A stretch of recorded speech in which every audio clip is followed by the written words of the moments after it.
Please rise and salute the flag. I pledge allegiance to the flag of the United States of America and to the republic for which it stands, one nation, under God, indivisible, with liberty and justice for all.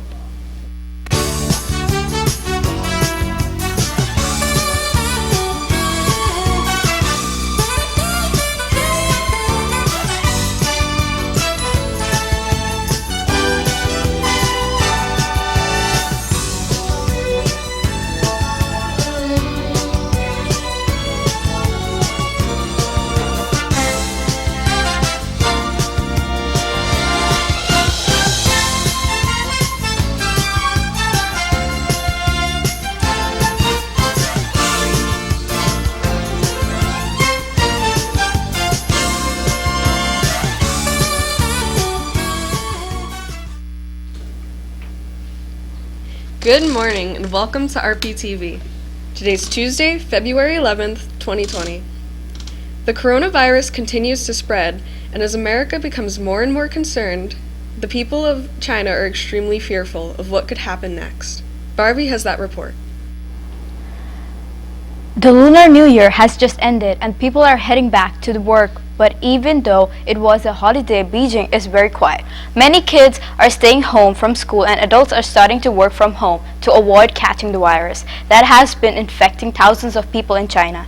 People are also compulsively storing foodstuffs like rice, bottled water, and dry noodles, but also cleaning products. Fresh meats, fruits, and vegetables are also highly available, many thinking because the government is supporting this shelter lifestyle right now. No cars were on the roads and there are no car rentals to speak of. With all that is happening in China, tourists are trying to come to visit, but most of the country is quarantined.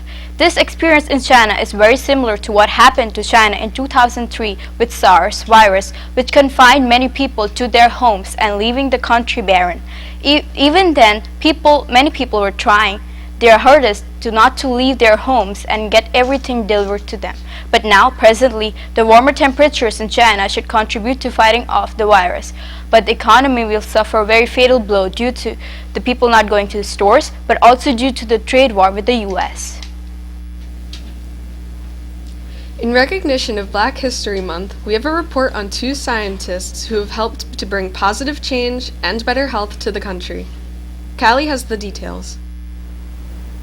George Washington Carver was an American agricultural chemist and he graduated Iowa State College.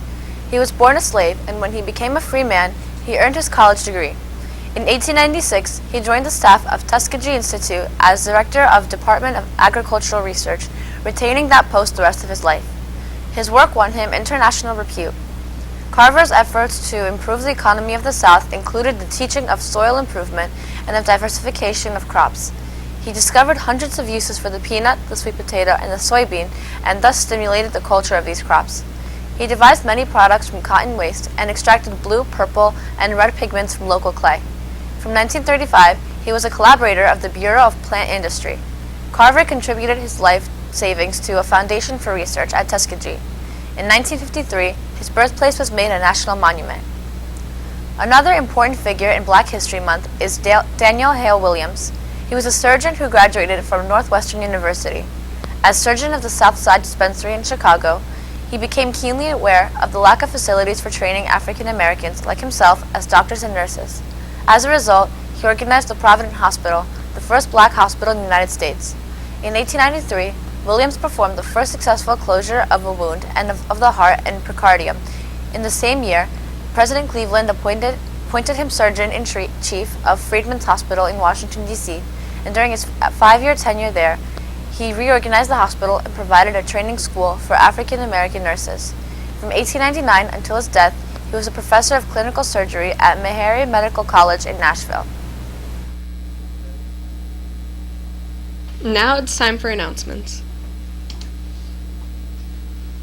Art Club and National Honors Art Society will be meeting Fridays after school in room 102 during the school year.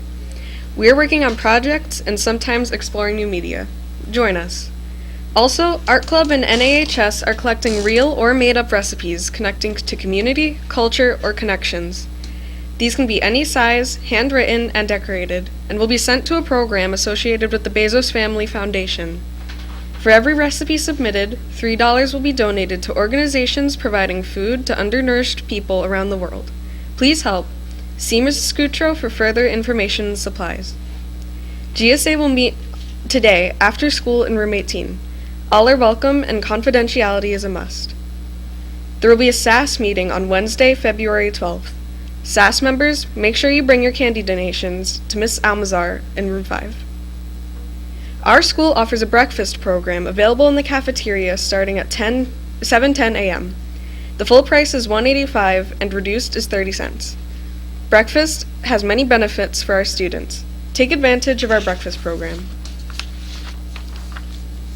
Class of 2021, give your input about this year's Class 2021 field trip. Please check your email to get the link. Red Bull versus Atlanta on Saturday, May 16th at 1 p.m. We will depart from the high school at 11 a.m. We need a minimum of 25 participants to run the trip and need a commitment so we do not lose our deposit. The cost is $25 per person. If you have any questions, please see Mrs. Hernandez or Ms. Kowalski. We will be selling carnations for Valentine's Day during lunches the week of Valentine's Day. Show someone you care and send them a red or hot pink carnation. Carnations will be delivered during homeroom on Friday, February 14th. Pre-order your carnation for $2 during lunch. Thank you for supporting the Class of 2021. Attention juniors! Gala bids are now on sale. If you need a packet, you may pick one up from Ms. Kowalski in room 7. The gala will be held at the Westwood in Garwood on Thursday, February 27th. All bids and payments are due no later than February 13th. The Ecology Club is collecting old mascara wands. The wands will be donated to a wildlife rehabilitation nonprofit refuge who uses the old mascara wands to help remove fly eggs and larvae from the fur of animals.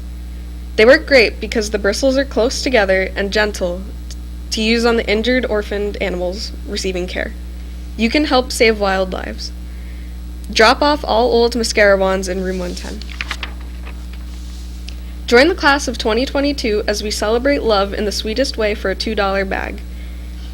Order a bag of candy during lunch and enjoy it with others it's from February 11th to February 14th.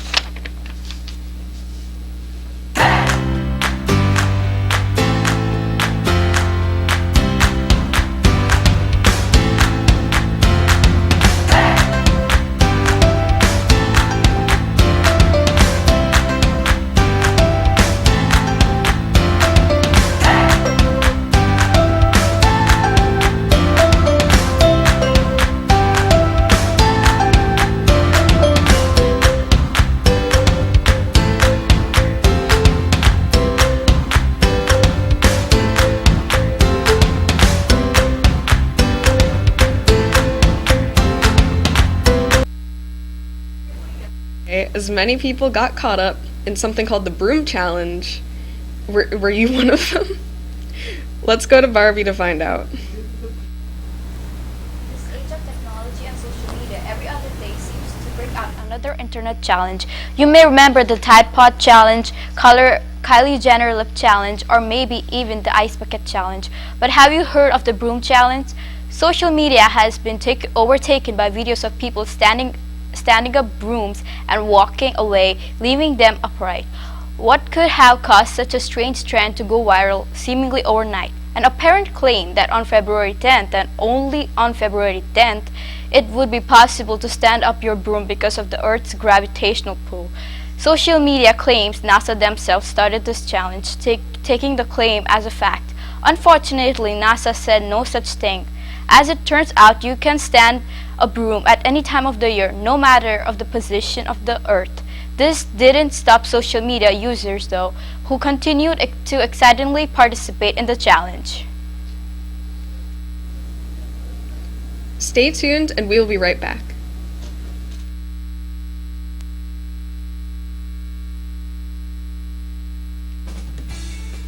Are you interested in working behind the scenes or on stage? Then RPtv is the class for you. If you enjoy being in the spotlight, you can be a host or a reporter. But if you're more interested in the behind-the-scenes type of stuff, you can do camera, sound, teleprompter, or graphics.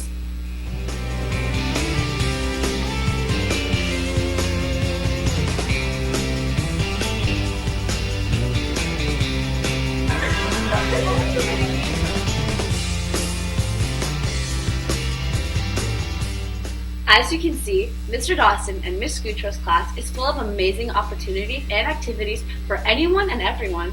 If you are interested in being in RPtv, talk to Mr. Dawson or Miss Gutro and your guidance counselor. We hope you join our team. Thanks for watching, have a great day, and stay tuned for CNN 10.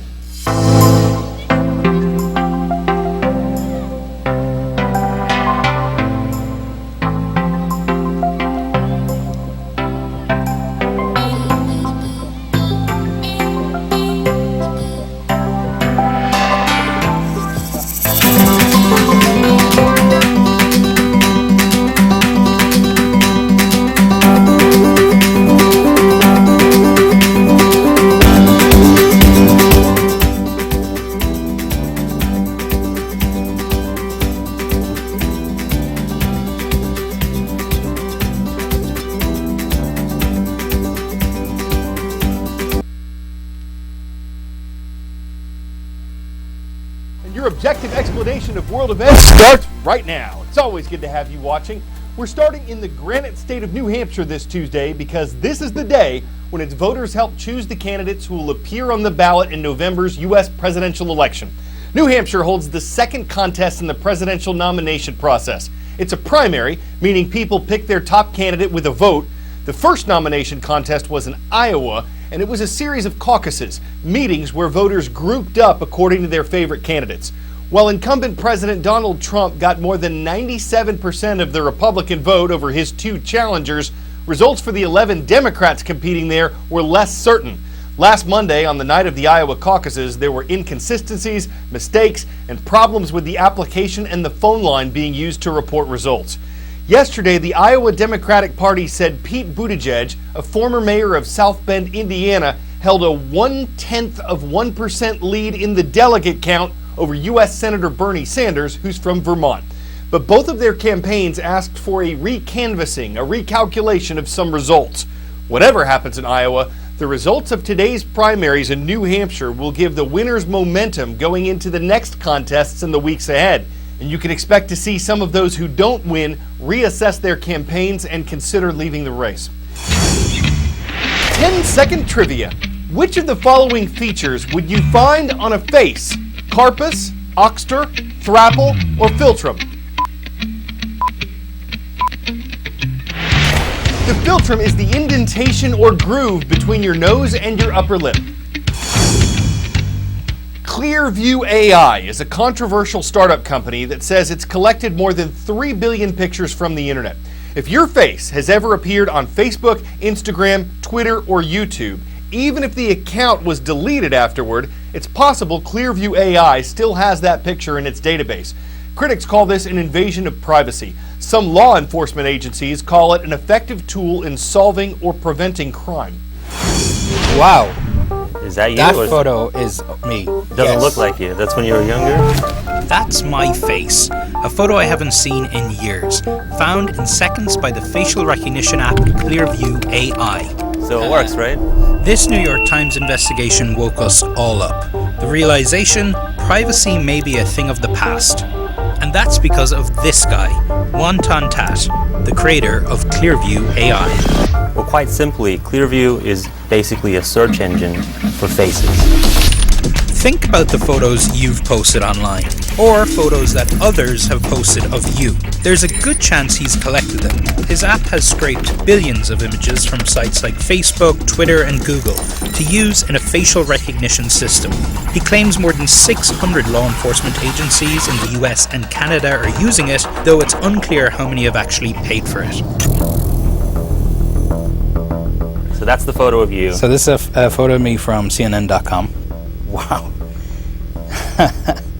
We're starting to see pictures of me that are not from that original image. This is from Medium. Tech giants aren't happy about this. They say it violates their terms of service and have sent cease and desist letters. LinkedIn, Twitter, YouTube.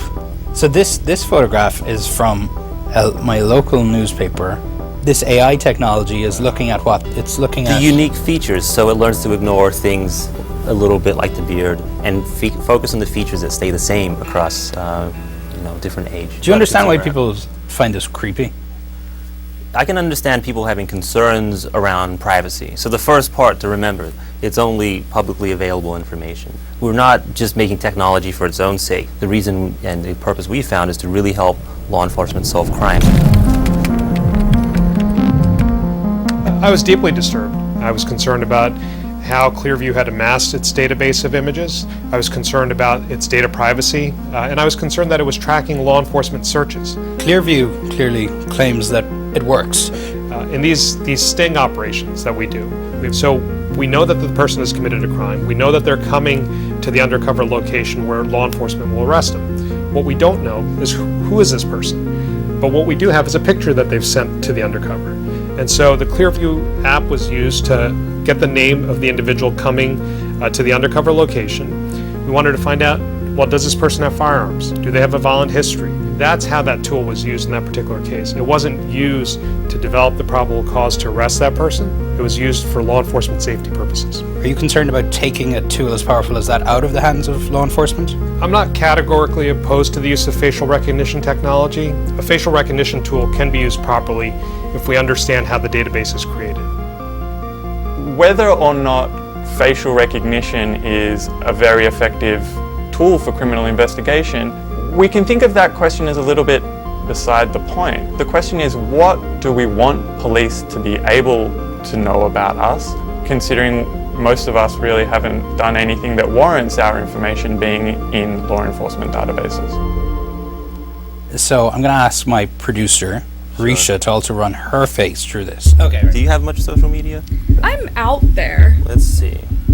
So, you never had a demo fail. Let's see. You've never had a demo fail?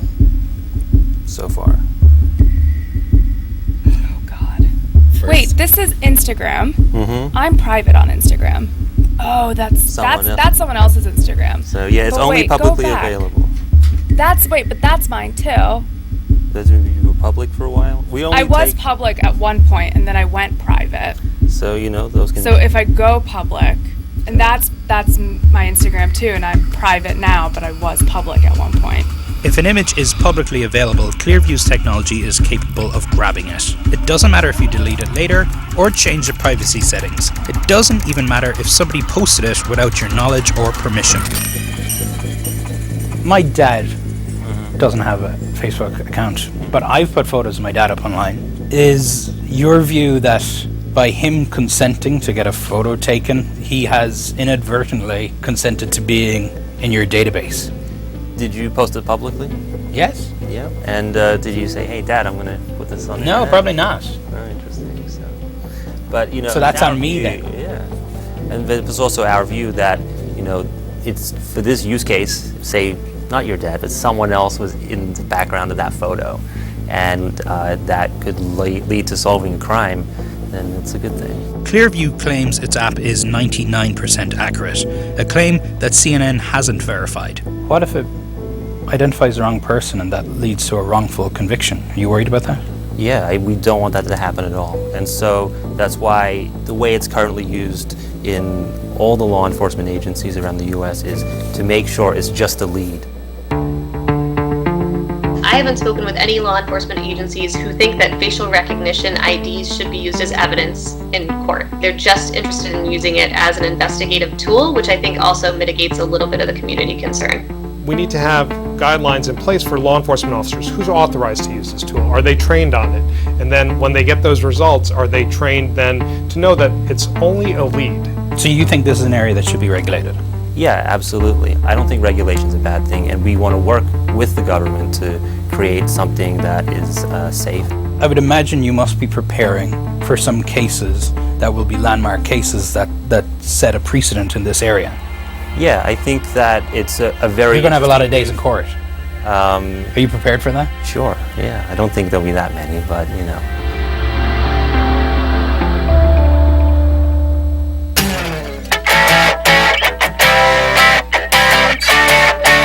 From Upper New York Bay to Lake Mendota, Lady Liberty's been on the move. She also sank down a bit into the waves, but this isn't really the statue, it's an inflatable replica of it, and this is part of a University of Wisconsin prank dating back to 1979.